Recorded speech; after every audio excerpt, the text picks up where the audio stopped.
Muchas gracias, presidente.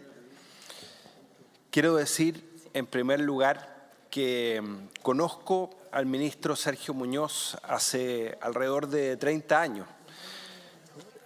Tuve la oportunidad de asistir a sus cátedras como ayudante de Derecho Procesal en la Escuela de Derecho de la Universidad Diego Portales. Por aquella misma época me tocó conocer al destacado profesor Jorge Correa Sutil, que es el abogado hoy día del ministro Sergio Muñoz, gran profesor de Introducción al Derecho, por cierto.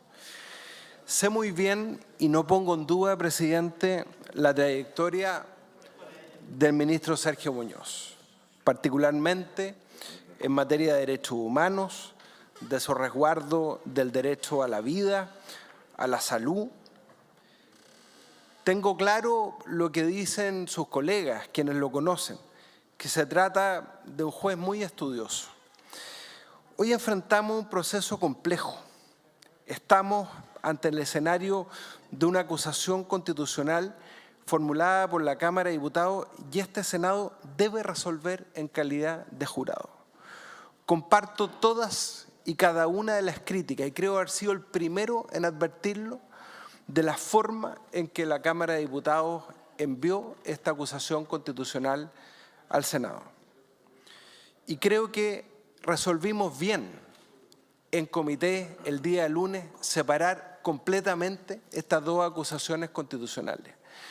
No solamente porque eran acusados distintos respecto de hechos distintos, sino que, como muy bien señaló la senadora Luce Bensperger, debía haber una relación distinta, en sesiones distintas, y es lo que hemos hecho.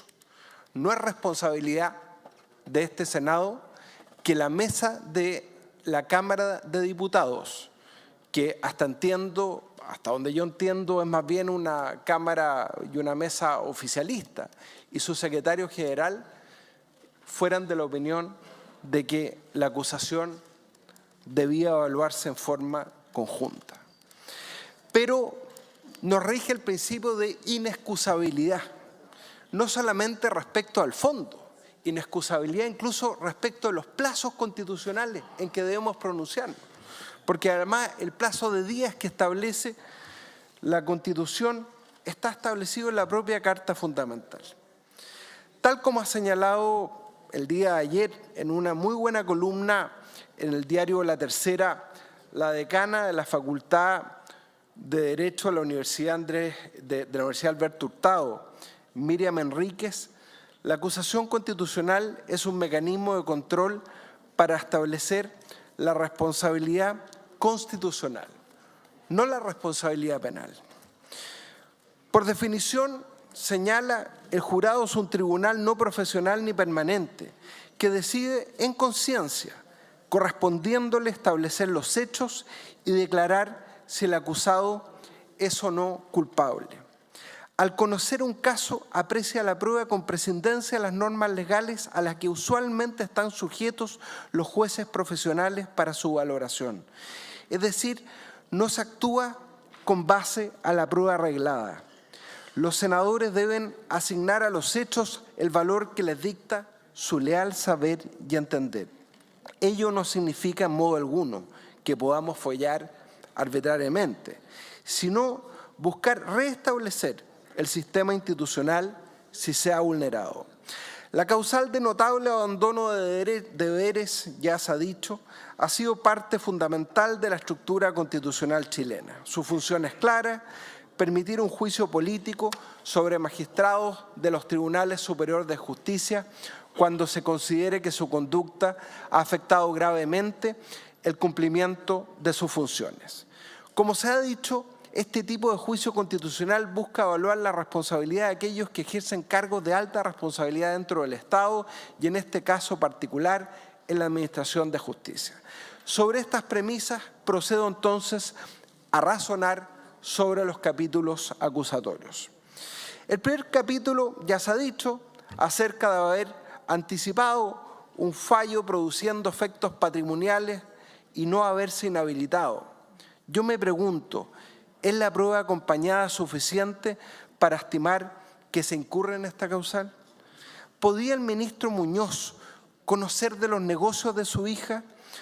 Ya se ha dicho, nos encontramos dentro de un contexto que debemos analizar considerando las circunstancias que rodean el caso y sin duda la participación del ministro Muñoz en conflictos jurídicos de su competencia sobre materias inmobiliarias lo ubica al menos en una situación compleja.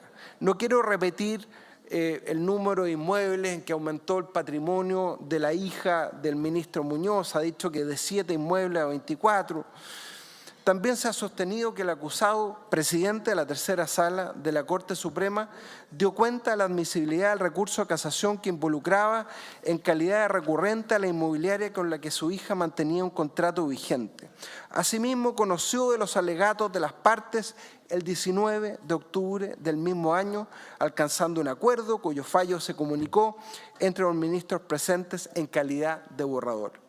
Sin embargo, dichas actuaciones debieron quedar sin efecto, retrotrayéndose al estado de la causa hasta antes de que fuera conocida por el acusado, al haberse incurrido en una causal de recusación por el parentesco como padre con su hija, que detentaba la calidad de deudora o acreedora respecto de las partes del juicio. El acusado refiere no haber conocido esta inhabilidad que, de conformidad a las normas legales, le restan imparcialidad. Esto es relevante. No se trata del criterio de esta sala ni de algunos senadores, sino que existen normas que lo obligaban en su calidad de juez a priorizar los principios que sostienen la judicatura, la independencia y la imparcialidad. La responsabilidad y prudencia que deben guiar la conducta de un juez son elementos fundamentales para el resguardo del ordenamiento jurídico.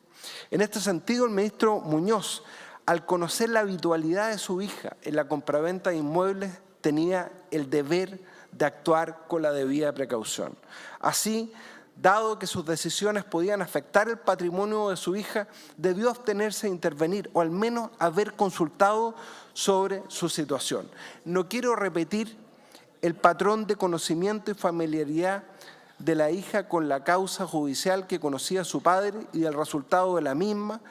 Reproduzco todos y cada uno de los hechos que bien recordó el senador Rodrigo Galilea, especialmente la comunicación, el WhatsApp del 30 de noviembre, cuando revela conocimiento de lo que Camillas calificó como lo de la Corte Suprema, refiriéndose a una causa que estaba en estado de acuerdo sin todavía conocerse públicamente. Para este caso, la verosimilitud se convierte en el estándar para evaluar si los hechos presentados son plausibles y coherentes. Se requiere que exista una probabilidad significativamente alta de que los hechos en cuestión son verdaderos. En este análisis surgen, a mi juicio, indicios verosímiles que sugieren que el juez Muñoz conocía los intereses de su hija en la inmobiliaria. A mayor abundamiento existe como antecedente que el ministro Muñoz no dejó nunca de involucrarse con el resultado del asunto, tanto así que ya recusado de la causa Rol 1085 del 2022, el argumento utilizado por el ministro Gómez, quien lo reemplazó, resultó idéntico al proyecto de voto dirimente que tenía el propio ministro Muñoz. Por lo expuesto, presidente, he llegado lamentablemente a la convicción que su actuación constituye un notable abandono de deberes. La responsabilidad de un juez no se limita, además, a su función dentro del tribunal, sino que también abarca el deber de prevenir cualquier conflicto de interés que pueda surgir de su relación familiar. Su actuar no solo es incompatible con el estándar que se espera de un magistrado, sino que también compromete la percepción de imparcialidad y confianza en el sistema judicial. Por eso, presidente, voto a favor del primer capítulo de la acusación constitucional.